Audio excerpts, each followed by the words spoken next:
Thank you for joining me today. I was given this fabric and I have actually cut it almost to size because it was easier for me. I was a little bit caught up with a few projects the other day when I received this. This will be made into a shower curtain, nice easy project, and I'll discuss why I'm doing certain things with this fabric. So let's get on with it. This is the piece of fabric I'm going to be sewing onto, and it's a very wide square there. I don't want to use this because it won't give me a full square. I could do it anywhere along here, but I usually fold it over so it's halfway and then line it up. I'm going to center my fold, which I ironed in, to the center of here, like that. I'm not so bothered with that one, it's really this one. I need to make sure that that is in line there, so it looks like I need to go back slightly. Let's do it this way. I'll fold that in half, line that up, so I am slightly off here, that's fine. Fold that open, slide that underneath. No, still not perfect, never mind. Move the top one across the bottom one. You don't have to be exact, but you don't want it to be too wonky either. I'm going to go forward and back, and then all I'm going to do is line up a square. So I'm going to line it up to here, make sure that the line there is equal, and then roll it back and make sure that the lines on the square match up too, like that. Those are matched up and the side is matched up. That's where you want to be sewing. Hold that down like that, pinch it together, flatten it all out. It might be that it's equal there. I always check there as well, and then sew. Straighten everything out because I don't want it twisting, and then start lining up again. That is actually almost even there, so that might be a good place to start, is on the selvages, and then move back to the center, which is here. Make sure that that's on that color change and stretch it out if it's not. And I'll do that all the way down these two panels of fabric. They might vary slightly. These large squares seem to be more or less even, so I think I'll get away with this. The reason I don't match up every one is because these squares will vary in depth, and to have them match every 3 or 4 large squares will keep everything in line in a general way. There's enough stretch in this fabric for them to line up at points. And if I was to make sure that each one of these squares lined up, I might have wrinkles on one side and wrinkles on the other side. So I don't want that. I just want it evenly pulled into place. This shower curtain is going into a little boy's room. Well, he's not really little, he's in his teens, I think. So I feel to have white on the lead edge where he's going to be holding it and putting it back and pulling it forward might not be such a good thing. So I'm going to cut a little ways back there so there's quite a bit of the dark colour on the front. I think 1 inch. And if I put a 2-inch hem on it, the white will be hidden. So let's cut down there 1 inch all the way to the bottom. I will adjust the other end to be the same because this is 100% cotton. It will shrink. We can always let it down, put a new hem on it if necessary. Having cut that back, all I'm going to do is fold this over and make sure that I have 2-inch side hem. Press that down. A little bit of steam, and then move on down in a straight line. And I'll do this on both side hems because I want them both to be identical. If he's anything to go by my 2 boys, I'd much rather have a dark edge on this than a light edge because one of my sons works as a car mechanic and I have to wash down everything because he doesn't realise it, but he leaves a trail of oil on the door handles and on the door surrounds. He's pretty good. He does keep everything clean, and just every now and again that's what happens. And then my other son does gardening, so he comes home rather grubby too. As you make your way down, just fold your raw edge into the hem and press that into position as well. Both side hems are done the same way and they're going to be sewn up the same way. Line that up underneath there. One thing I'm going to make sure I'm doing is to make sure that that line corresponds with that line on each of the squares. So each square has to line up, because you'll find that when you're pulling this 100% cotton in, it will start walking and then you end up with your lines going further and further down. I don't want that to happen. No need to do forward and back because I'll be putting the hem on. And then I'm going to make my way all the way to the other end of the length.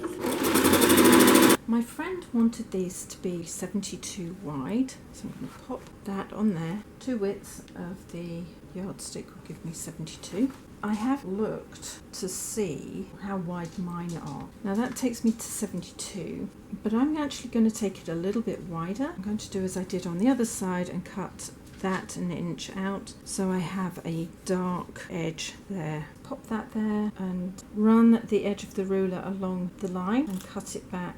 On the top level of fabric on the seam, I'm going to cut back to about 1/2 inch all the way up, and then on the bottom level I'm going to cut it to 1 inch. I'm going to do a jean seam on this. I had thought of folding the fabric back like that and then just stitching it, but I think that a jean seam will be fine for this. Open the seam out so that everything is nice and flat. As I came up, it did straighten out on various ones, and that's fine. This one's not going to notice, that's most noticeable. Open these out for now, steam it, and then I'm going to fold that over so it's nice and firm. I do that so that underneath on the front it won't be lumpy or anything, it's nice and straight. Then I'm going to fold that raw edge in like this, all the way from top to bottom, like that. And make sure it's nice and tight in there, tightly around the fabric. You don't want it to be too wavy. And then I'll do the next section. That's quite a nice open seam there. Here I have the seam that I'm going to make into a jean seam. The only thing is I don't want to have too much bulk. See what that looks like on the front. I'm going to make it 2 inches deep on that blue. The reason is then it's got blue at the base, so if there's any dirt it won't show up. Trying to keep the white as protected as possible. So there's my 2 there, my 2 there. And I'm going to just iron that into position. And as I go I can turn that down into the hem and press that into position as well. I might as well do that as I go along, keep it nice and even. And then I'll make my way all the way across. I've made it 2 inches to there. I'm going to come across here and make it 2 inches again on this side and even it out. Because there is a slight discrepancy here, I don't want to go across here and then across. I just want it all even. And then iron. A bit of steam there. Now, I don't want all this bulk going in here, so I'm going to fold that down, work out where that goes. I'm going to cut across here, and then I'm going to cut this back 1/2 inch, like that. Open this up, like that, fold that up, and just repress across. Fold it down and across there, and this will automatically go behind there. And most of the bulk is cut out, and I'll continue along. I haven't put the hem in, I've just folded it and pinned it because I don't want to sew up the centre until I have the sides measured up for the length of the curtain. Now something you will notice, I'll put both edges together. I think I might have to recheck the bottom there because is that even?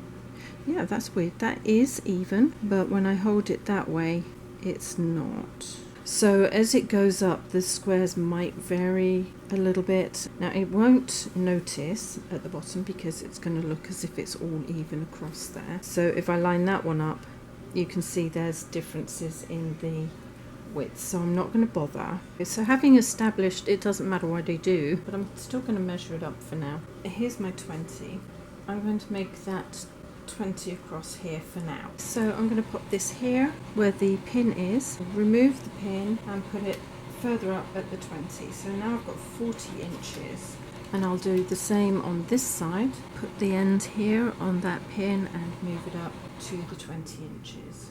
I will double check this before I actually hem it at the top. This is just temporary as I need to know where to cut the centre joint. These have to be 82, which comes here. So what I'm going to do is I'm just going to stop them about 2 inches from the top and then take them down.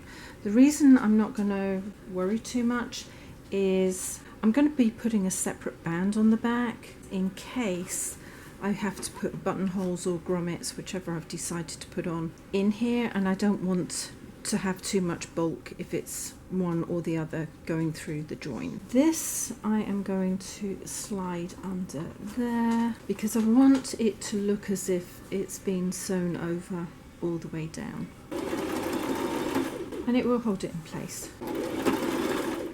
Now as I get closer, I'm going to roll that back under there so it's nice and secure.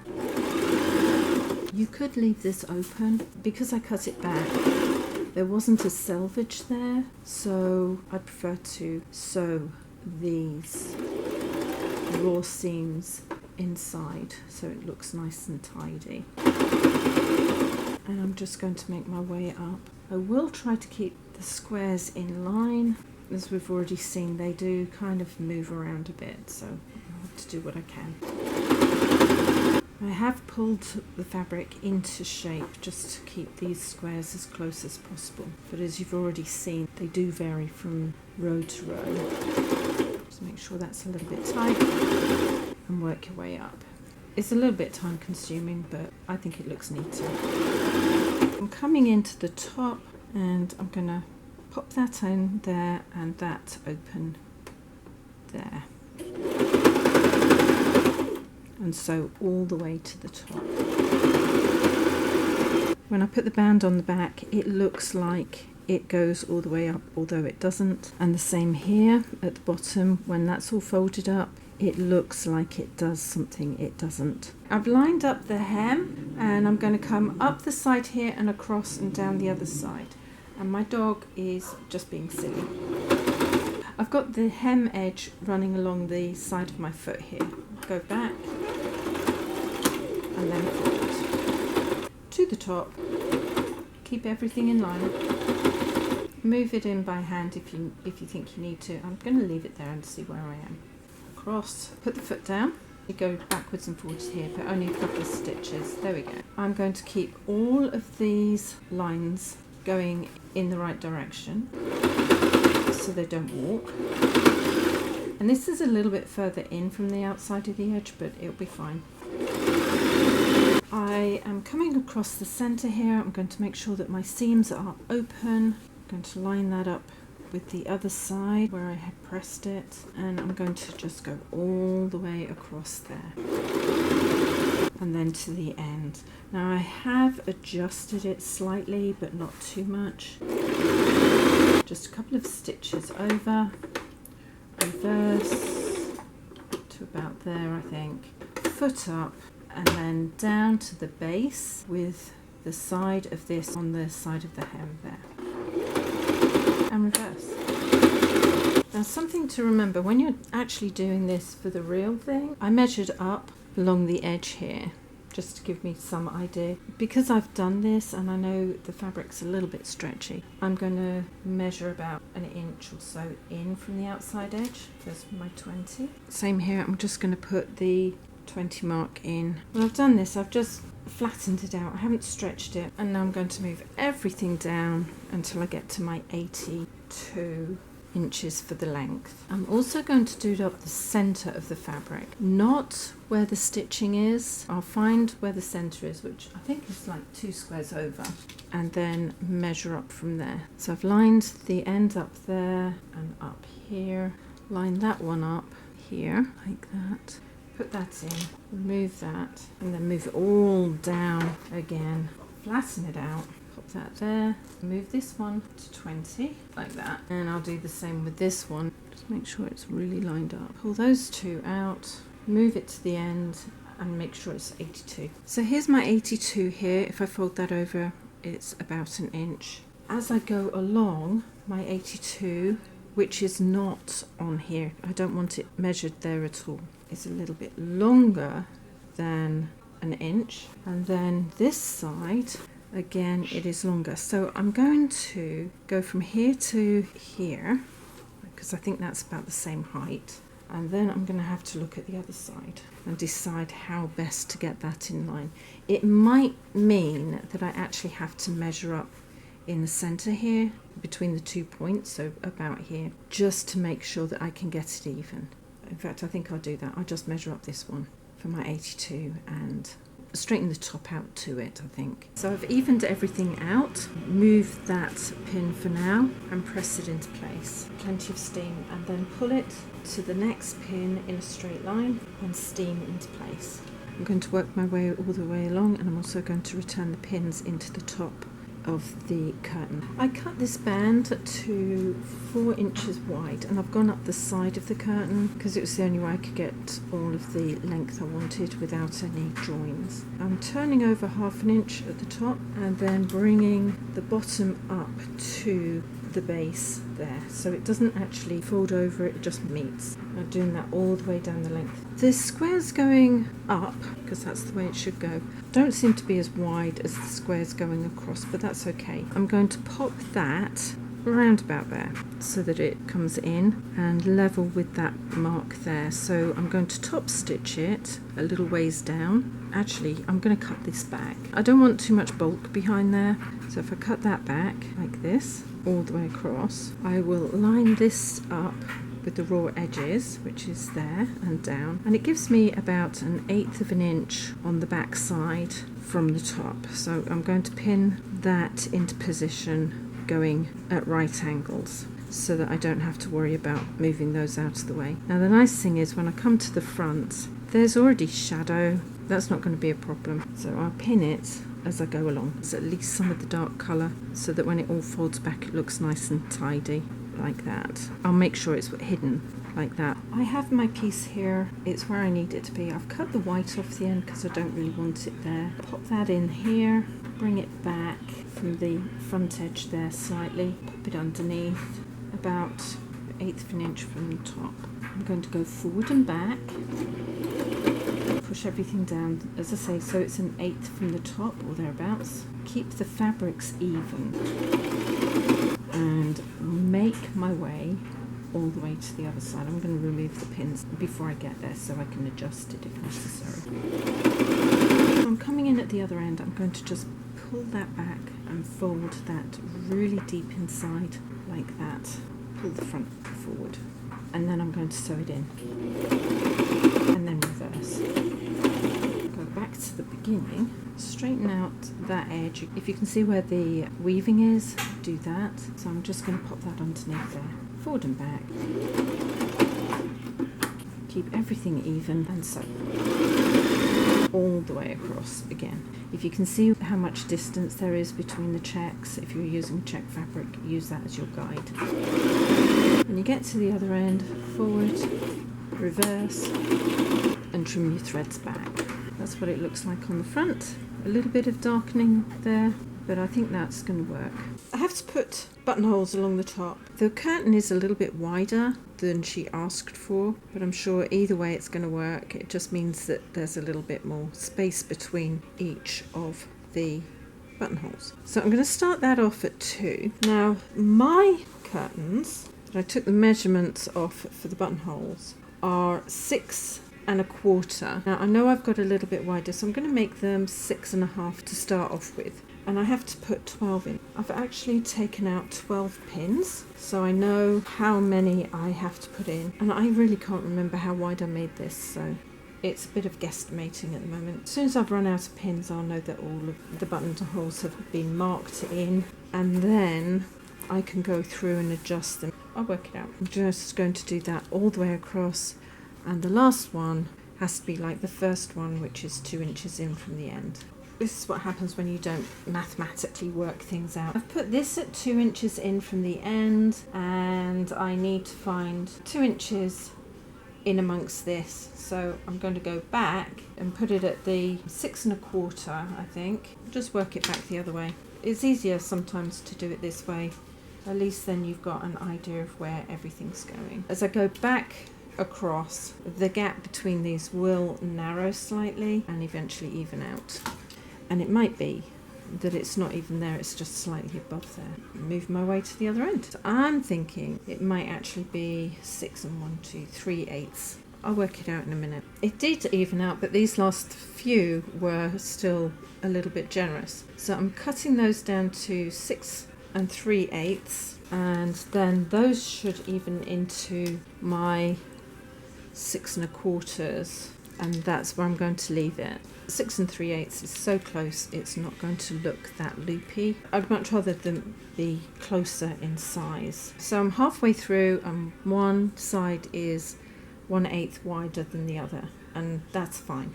I'm happy with that. Now I've just measured from the ones in the other room. They average 1/2 inch from the top with 1 inch, so that's 1.5 inches down. But I think I might make mine 5/8 from the top. I don't want it too close to the top, I don't think. So I'm just going to pop that across there. So I'm going to have to put pins in, which I know is not the way to do it. I realise that, but not all of us have chalk. That is the length. I'm going to still put in 1 inch, but it's going to be 5/8 from the top. I think that will hide anything that's going along up there. I'm going to line that up there. This one comes to the end here. Take that out. Feed that underneath. Still level with the end there. A bit of trouble with the rest of it, but never mind. And it always starts at the bottom there, I think. So let's pop that there. So that's down, that's there. It says A and C, so I'm going to do the bottom here. Okay, so I hadn't realised that that starts right there, so I'm going to take that out and start again. I need to bring it down just a little bit longer, or do I? Actually, I don't. I can still do it there. I will take this out first because I'm not going to mess with that. Pop that back underneath. I very rarely do buttonholes, so I'm a little bit out of practice of where everything goes, even having done a sample. So I'm just going to go across 2 more times. So I've done 2. I'm going to put it on. B is going to take me all the way up here, going in a straight line. Now the nice thing about B, I can see where that's going to land up because my needle is there. Pull my needle out. I'm going to change it back to C, and that's going to give me the end of that. Lift the needle up, and I'm going to put it on D, which is going to bring me down the other side. I'm level with where I started, like that, and I'm going to put it back to C, so AC does either end, and finish. Now the reason I've put the join at that end is so that the top end is secure and any weakness is at the bottom here. I'm actually going to turn this one around. I can see where it went in. It disturbs the weave just enough. I'm going to measure down my 5/8, which is here, and put my pin across or into there so that when it shows through, I can see it through the gauge. And I'm going to just measure down. It's just under 1 inch, as long as they're all similar, but the top has to be even. I'm going to put this pin just a little ways up, a couple of rows of weaving. Pop that underneath so that this needle is in line with that center one there. And pull that out slightly and carry on down until I see the one going across inside there, about where the other one was. So I'm going to pull this one out through the bottom, don't need that. My needle down on the crosshairs, pull that one out. And keep it straight, going up and down as best I can. I'm going to do 2 across. Then I'm going to do B, which means I'm going to go up that side. I'm going to keep it as flat as I can. This is level with the back end here. I'm not pulling it. Once I can see the needle go down against that pin, I'm going to pull the pin out, put it on A and C again so I can go crossways 3 or 4 times. I usually finish on the opposite side of where I'm going to go down. Put D on and then come down all the way to the bottom here. Once it looks like it's even, put it on A and C and go across. So long as it looks even from the base when somebody's standing underneath, that's fine. It could have come down a little bit further and go on to the next one. I'm just going to work my way across doing that. Measure the top, measure down, put my 2 pins across, line this up. I'm going to turn that around the other way because I can see what the holes it came out of, and then do the same again. AC at the bottom, B up, AC across, D down, and finish. Nice and easy. Cheaper than putting grommets in. Unless somebody says they want grommets, I won't worry about it. That one's going to go across there at 5/8, so it crosses where that pin is. I should see that in the back, and then just up from an inch at the bottom. Now it might have altered slightly, but it should be close enough that it won't be a problem. So long as I'm close enough on each one of these to the pin going up and down, that's fine. And then just line it up, lined up at the back, lined up at the front, and then just move it into place. I need to keep those rolled in actually as I go, otherwise that will cause a problem for me. Lower that down, perfect. Put that into place. Remove that one because that was exactly where that was coming down into. Put the foot down. It's even at the top, so it should go even without me adjusting it. I'm just holding this here so I can feel where the top is as the fabric moves down and then back in. Always pick your needle up before changing on here, because sometimes you might just adjust how it lands in the fabric. You don't want that to happen. They look fine. A little bit knotty on the back, but nobody's going to know that. The top length is the more important rather than the length of the actual buttonhole. But I think they all look even. All that is left to do now is to open these up, and I'm going to put that through here and go down as best I can the centre. And actually, I don't think I'm going to go too far down. I don't have to go all the way down. It's just a hook that's going in. I don't think that's going to work. I'm going to have to get a pair of scissors and just cut down. I don't have to go all the way down, so long as at least 1/2 to 3/4 of that is open, it'll be fine, because it's just a hook that's going through. And then they'll put the liner behind it and hook both of them together. But I think that has turned out really well. Thank you for joining me today with this little project. You don't have to put grommets in the top of a shower curtain if you don't want to. I more often than not put buttonholes in. I hope that the way I showed you makes it quite easy for you. I think my friend is going to be absolutely thrilled with these. If you want to see more from me, please subscribe, hit the bell button, and a few thumbs up would be brilliant. And in the meantime, take care. See you later. Ciao.